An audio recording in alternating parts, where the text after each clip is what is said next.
You're listening to Bobby and JJ Radio. If you're just tuning in, we spoke with Tim Banowski, co-owner of Access Insurance, and Tim broke down the different life insurances that you could or should have. It was a really great segment. If you missed it for whatever reason, do not cry. You go to bobbyandjjradio.com and you can find our YouTube. You can find our iTunes channel, and you can download the show whenever you want. Now, our next guest is Mr. Michael Bell. Michael Bell was born in Odessa, Texas. He has a law degree from the University of Texas of Austin. He's been in law since the year of our Lord, 1965. Wow. He's a member of the Texas Bar Association. He's a partner in the law firm Tiwari Bell, and he's been that since the origination of that firm in October of 2011. He serves as the president and chairman of the National Venture Capitalist Association, serves also as the president of the San Antonio Young Lawyers Association, served as the chairman of the board of the trustees of the Texas Growth Fund in Austin, appointed by Governor George Bush in 1996, reappointed by Governor Perry twice, which ended his term in 2012. He's married. He has 4 children, 9 grandchildren, and he is pretty much the whole lawyer that you So he's not a lawyer, he's the lawyer. He's the lawyer. If you look up lawyer in Wikipedia, it's Michael Bell holding a picture of Michael Bell, holding a picture of Michael Bell. So, Mike, statistically, how many people have wills? Well, that no one knows for sure. Sure. A lot of people get asked, do you have a will? And they say, oh, of course, Sure. when they don't. We're pretty sure. But the general number is thought to be somewhere around 40 to 50% of the general population Right. has a will. The older you get, the more odds it is that you're going to have a will. So when you're my age, you're thought to 70% of people probably have a will.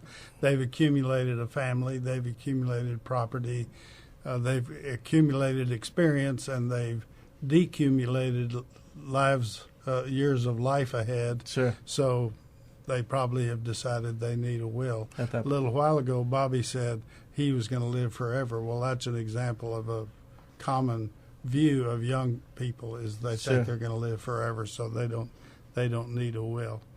And by the way, I commend Tim. He used the word die, whereas you said past and Sure. deceased. And a common practice or belief amongst the general population is you don't say harsh words like die or died. Exactly. You talk about passing and so forth. And that's part of the problem, is people don't want to think about death. Sure. You know, the fact that they are going to die Yeah. someday. We're all going to die. right. Even I am, as old as I am. I I'm doubt probably it. not I doubt gonna it. live You're a forever. spring chicken. You're Mike. outlived Yeah. me. I wouldn't play you tennis right now. But actually, we were talking about this. It's actually in our culture, Hispanic culture. You're exactly right. People don't even want to say the word death, and so they don't even think about it. They kick the can and not talk about it. Bob, I asked Bob, what's going to happen to you when your parents die? I just figured me and my brothers would arm wrestle for the house or something. I don't know what we're going to do. You may. I think I'd win easily. Or a duel. Left-handed. A duel. One of Yeah. Yeah, a duel. We just walk into a room and one of us is going to walk out. Yeah. And 3 brothers walk in, one walks out. Okay. Bobby walked out. Yeah. When should someone get a will, Mike? When is a good time to get one? Well, no one does, but my belief is once you're an adult, and certainly when you buy a car, Sure. you should have a will, because you now got a piece of property that if you drive that car like most 18-year-olds do, Right. you're likely not to survive the first year or two. Sure. And so you should have a will saying who you want the car to go to. Right. Now, there are other forms you can use in place of a will, but as soon as someone dies, anything they owned while they were alive becomes somebody's problem to deal with. Right. And a will helps, and there are other means too, but a will is the commonly accepted idea of a document that tells who you want to receive your property. Gotcha. So they should have one.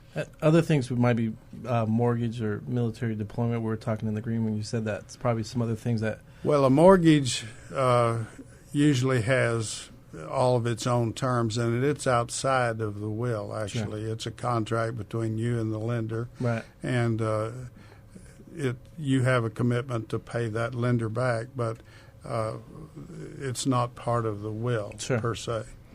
Although the mortgage, when you die, the mortgage becomes due and payable, right. and they may come to the estate and want to be paid off, sure. unless it goes to your widow or to some other members of your family that are living in the house, then they can continue to pay the mortgage, and the mortgage has to leave them be. They can't come demand that the house gets sold and the mortgage paid off. But it can sometimes cause problems. Sure. So, Mr. Bell, we've been talking about mortgages and automobiles and stuff, but what happens to somebody's bank account when they pass? Die. When they die. When they melt, when they blow up. What happens? Well, usually when people set up a bank account, they name somebody who is on the bank account with them. So if it's a husband and wife, well, the one who is still alive, of course, continues to own it.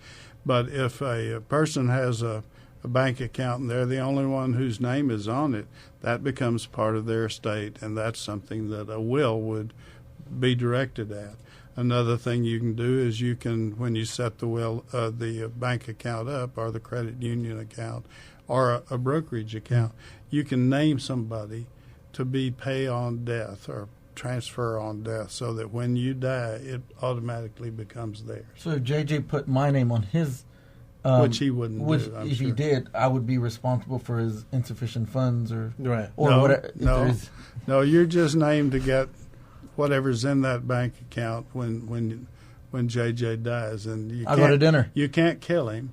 I mean, you have to let him go peacefully. Somebody would have to prove it, and I have you on my side, so we'd be okay, right? Yeah, we don't do criminal law, but we can recommend somebody. So what is the difference between a POD or a TOD? It's just a term. Pay on death is usually used by banks and credit unions. Transfer on death is used by brokerage firms. I gotcha. And so it means the same thing, just different financial institution. Okay, so explain the difference between wills and trusts. I know a lot of people get. Well, a will is something you have drawn up and you sign while you're alive. Sure. That directs what you want done with your property when you die. A trust you have drawn up while you're alive, and you actually transfer the things you want controlled under that trust. You transfer those things into that trust while you're alive, so that when you die, the trust is already in existence and carries right through your death, and your beneficiaries, usually your family, become the ones who the trust is directed at that point. You don't have to go through probate. I got you. Now, probate in Texas is actually pretty simple, pretty cheap, and very, very quick. Right. For most estates, unless you have a big, huge, complex, valuable estate, it's pretty cut and dry and simple. Personally, I always prefer wills with probate to trusts without probate. Sure. Problem is the trusts you have to do while you're alive, and you have to put everything in it, and you have to keep them. Everything new you acquire has to get in that trust while you're alive. And so you have things to mess with and look after, the detail to do. It's a lot of trouble during your life. Right. Whereas a will, you execute it one time, it sits there and waits for you to die. Right. And then it's effective, and your lawyer handles it for you. So can I make my own will, or what is? Do most people? Yes, you can. There's a will called a holographic will, which means written in your own handwriting. Where should someone on a napkin or something? Yeah, it could be on a napkin. Where should someone leave that? Something that important? Well, a will, any will, holographic or otherwise, most wills are typed up and signed and witnessed and notarized and so forth.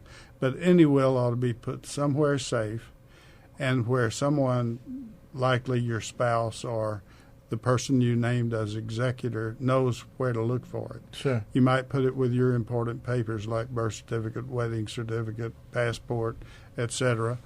But it needs to be in a fireproof box. Sure. Or safe, or a safety deposit box at your bank. Right. Although that's a little less handy, but a lot of people always think to go look at the safety deposit box. Great. Well, we're going to take a quick break real quick. We're going to come back with Michael, and we're going to talk some more about how to get a free 30-minute consultation with him and his firm. He's also going to give us some good information about real estate investors.